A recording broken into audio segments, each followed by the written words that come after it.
बस अभाज्य गुणनखंड। देखो मैंने कल बताया था आपके लिए अभाज्य गुणनखंड के बारे में। और अभाज्य गुणनखंड होता क्या है? अभाज्य गुणनखंड वह गुणनखंड है जिसके केवल और केवल दो गुणनखंड होते हैं। कितने होते हैं? केवल और केवल दो गुणनखंड होते हैं। इसने इधर देखें, एक तो इटसेल्फ स्वयं होता है और एक वन होता है। जैसे दो के अगर मैं पूछूं अभाज्य गुणनखंड कितने हैं तो आप कहेंगे दो हैं सर। कौन कौन से? एक तो वन हो गया और वह संख्या खुद हो गई। मैं पूछूंगा थ्री के गुणनखंड कहेंगे तो आप कहेंगे 1,3। मैं कहूंगा 4 के 1,2 1,4 कह सकते हैं हम। ठीक है, क्यों? इटसेल्फ मैंने खुद वो नंबर बोला है। अब यहाँ पर आ जाता है कि 4 का कितना हो जाएगा? 4 का आपके लिए अभाज्य गुणनखंड नहीं होगा, उसका भाज्य गुणनखंड होगा। हाँ, क्यों? भाज्य गुणनखंड, ये तो अभाज्य हो गया। भाज्य गुणनखंड किसे कहते हैं? भाज्य गुणनखंड उसे कहते हैं जिसका गुणनखंड 2 या 2 से अधिक होता है। 2 होता है तो अभाज्य गुणनखंड, 2 या 2 से अधिक है तो भाज्य गुणनखंड। अब इसमें देखो एक चीज मैंने आपको कुछ समय पहले संख्याओं के बारे में बताया था। क्या संख्याएं? आपने मैंने बताया था कि संख्या दो प्रकार की होती हैं, एक सम संख्या, एक भाज्य संख्या और एक अभाज्य संख्या है। भाज्य संख्या जो 2 से विभाज्य हो जाती है भाज्य संख्या कहलाती है, और अभाज्य संख्याएं जो 2 से विभाज्य नहीं होती हैं। उसी प्रकार से आप देखो, अब यहाँ पर 2 लिखा है तो 2 भाज्य भी है और अभाज्य भी है। एक भाज्य है। अच्छा, अब ये बताओ, एक के अभाज्य गुणनखंड कितने होंगे? हाँ, एक तो स्वयं बहुत इंपॉर्टेंट क्वेश्चन है ये।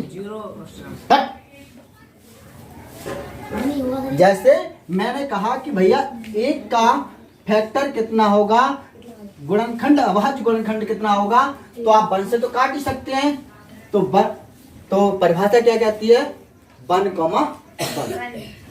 और हम किसी भी संख्या को डबल रिपीट नहीं कर सकते तो हमेशा कितना रहेगा? 1। तो एक का अभाज्य गुणनखंड 1 रहेगा, और अदरवाइज किसी भी संख्या के अगर आप अभाज्य गुणनखंड ज्ञात करेंगे तो 2 रहेंगे, 2 से ज्यादा नहीं होंगे। एक का 1 रहेगा। अब इसमें 1 का 2 का, जैसे 1 का निकाल दिया मैंने, 2 का निकाल दिया। अब यहीं पर मैं 3 का निकालूं, मैंने निकाल दिया, 1 का निकाल दिया, 2 का निकाल दिया, 3 का निकाल दिया, तो ये सब क्या हो गए? अभाज्य हो गए। क्यों? 1 का तो 1 हो गया, 2 का 1,2 हो गया, 3 का 1,3 हो गया। अब यहीं पर अगर मैं 4 ले लेता हूँ, 4 को क्या हम इस प्रकार से नहीं कर सकते हैं? 2 2 जा 4, 2 1 जा 2, कितने हो गए? 1 2 3 अभाज्य हो गए, 3 गुणनखंड हो गए। तो ये कैसा हो गया? भाज्य गुणनखंड हो गया। कैसा हो गया? भाज्य गुणनखंड हो गया। रिजल्ट क्या निकाला आपने? रिजल्ट निकाला ऐसे नंबर जो 2 से डिवाइड हो जाएंगे वो भाज्य गुणनखंड के रूप में आ जाएंगे, और ऐसे गुणनखंड जो 2 से डिवाइड नहीं होंगे भाज्य गुणनखंड। ऐसा ही मैंने संख्याओं के बारे में बताया था। संख्याएं, भाज्य संख्याएं वो होती हैं जो 2 से विभाज्य हो जाती हैं, 2 से पूर्ण रूप से कट जाती हैं, भाज्य कहलाती हैं, और जो 2 से पूर्ण रूप से नहीं कटती हैं वो अभाज्य कहलाती हैं। अब आपका माइंड में क्वेश्चन ये बनेगा, सर ये 2 से 2 तो डिवाइड हो रहा है, अब हम 2 को क्या लेंगे? भाज्य लेंगे या अभाज्य लेंगे? तो 2 भाज्य भी है और अभाज्य भी है। 2 भाज्य भी है और अभाज्य भी है। लेकिन जो 1 है, 1 ऐसा नंबर है जो खाली एक लौटा है, वो अभाज्य है। और ये इन दोनों में से क्वेश्चन बनता है कंपटीशन में। 1 अभाज्य संख्या है, 2 भाज्य और अभाज्य दोनों है। अब अकॉर्डिंग टू क्वेश्चन के अकॉर्डिंग देखेंगे क्या ये भाज्य आएगा या अभाज्य आएगा। ठीक है, तो अभाज्य गुणनखंड समझ में आ गए? बोलो, जिसके 2 गुणनखंड होते हैं अभाज्य गुणनखंड कहलाते हैं। जिसके 2 गुणनखंड होते हैं अभाज्य गुणनखंड कहलाते हैं। एक होता है खुद, मतलब एक होता है और एक खुद का होता है। और भाज्य गुणनखंड क्या होगा? यहीं पर मैं डाल दूं भाज्य गुणनखंड, तो जिसके भाज्य गुणनखंड क्या होगा? जिसके 2 या 2 से अधिक गुणनखंड होंगे अरे यार, जिसके 2 या 2 से अधिक गुणनखंड होंगे वो क्या कहलाएंगे? बोलो, भाज्य गुणनखंड कहलाएंगे।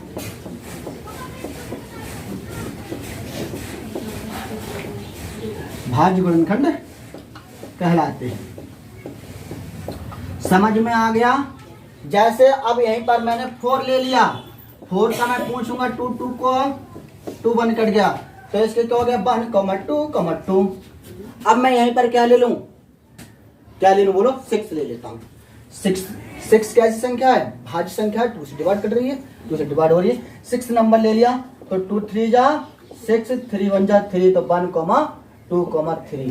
देखो 2 से ज्यादा आ रहे हैं तो मैंने ये लिखा, जिसके 2 या 2 से अधिक गुणनखंड होते हैं वो भाज्य गुणनखंड कहलाते हैं। और जिसके केवल 2 गुणनखंड होते हैं, एक 1 होता है और वह संख्या खुद होती है, तो वो अभाज्य गुणनखंड के रूप में जाने जाती है। नोट कर लो। देखो आज का टॉपिक है वो क्या है? मारो कहाँ गया मारो। आज हम बताते हैं आपके लिए महत्तम समापवर्तक की विशेषताएं। महत्तम समापवर्तक की विशेषताएं। देखो महत्तम समापवर्तक की विशेषता क्या होगी? पहली तो विशेषता वो ही होगी कि किसी भी संख्या का महत्तम समापवर्तक अगर मैं पूछूंगा तो सबसे छोटा समापवर्तक क्या होगा? तो आपका आंसर आएगा, बोलो क्या होगा? 1 होगा। क्या होगा? 1 होगा। और मैं पूछूंगा कि बेटा महत्तम समापवर्तक का सबसे बड़ा वो गुणनखंड क्या, सॉरी क्या नाम है, महत्तम समापवर्तक सबसे बड़ा कौन सा होगा? तो इटसेल्फ नहीं, सॉरी, अनंत होता, अनगिनत होता। क्या होता है? अनगिनत होता है। हाँ, तो देखो इसकी कोई बड़ी संख्या नहीं होती है। महत्तम समापवर्तक की विशेषता, पहली विशेषता मैंने क्या हेडिंग डाल देते, चलो महत्तम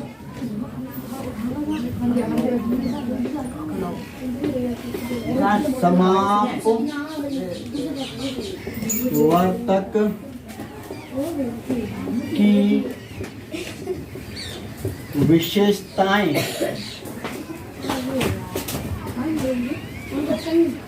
तो बेटा हमने बताया था कि किसी भी संख्या का सबसे छोटा महत्तम समापवर्तक क्या होगा? क्या होगा? 1 होगा। तो लिखेंगे किसी भी संख्या का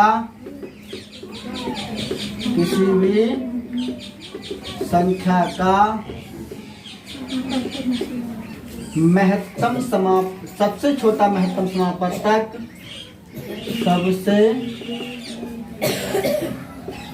छोटा। अब हम इसके लिए महत्तम समापवर्तक HCF कह सकते हैं, डायरेक्ट लिख सकते हैं शॉर्ट में, HCF 1 होगा। कितना होगा? 1 होगा। और यहीं पर दूसरी विशेषता क्या हो जाएगी? अगर मैं किसी भी संख्या का बड़ा सा बड़ा महत्तम समापवर्तक पूछूंगा तो क्या हो जाएगा? अनगिनत, अनफिनाइट हो जाएगा। क्या हो जाएगा? अनगिनत। किसी भी संख्या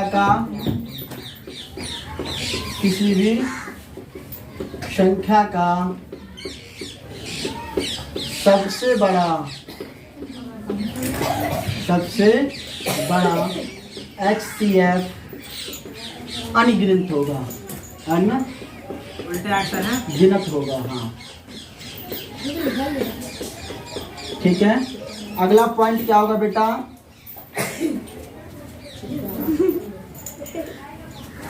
अभाज्य संख्याओं का मासा 1 होता है। अगला क्या होगा? अभाज्य,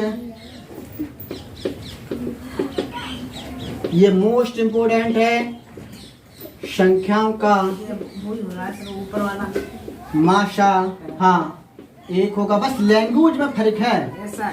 और कुछ नहीं है। हाँ 4 पॉइंट।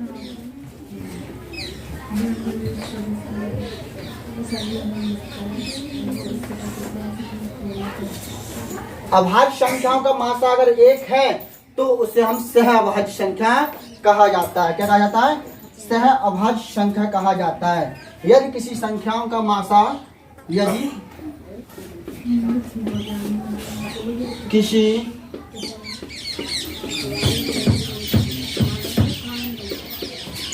संख्याओं का मासा 1 है, क्या है? 1 है, 1 है, तो क्या होगा? तो उन्हें सह अभाज्य कहा जाता है। तो उन्हें क्या कहा जाता है? सह अभाज्य, सह अभाज्य कहा जाता है। ठीक है, अगला पॉइंट क्या होगा?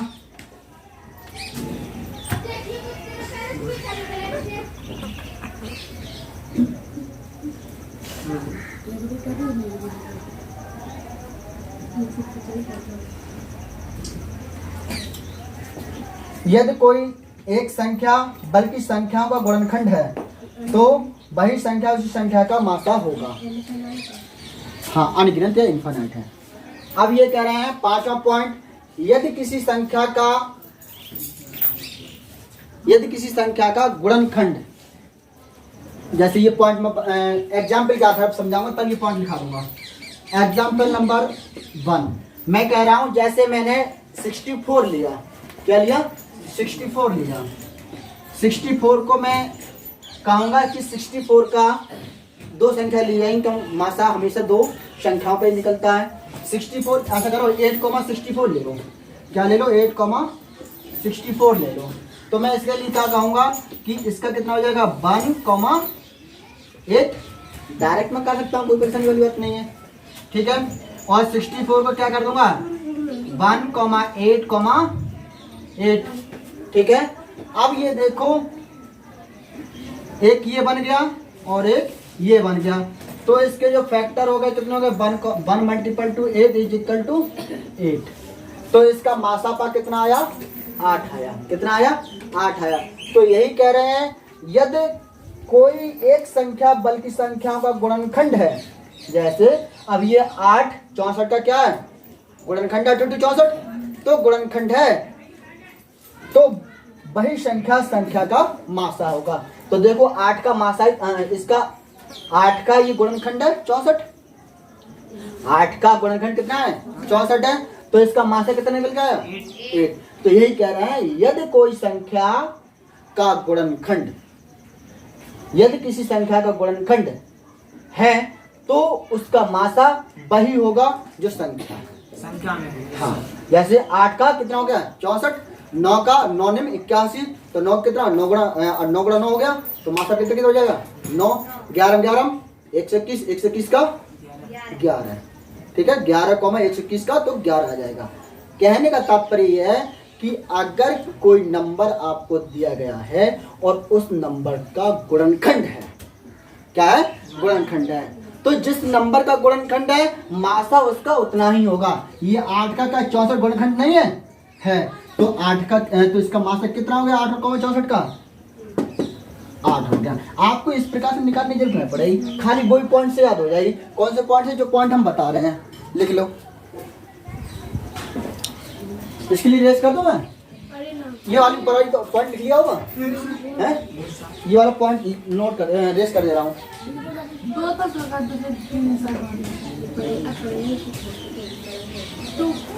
ठीक है, ये कह रहे हैं, यदि कोई एक संख्या 5 पॉइंट,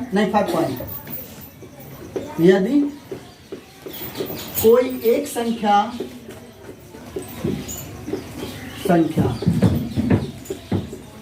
है बल्कि उसके गुणनखंड, उसके गुणनखंड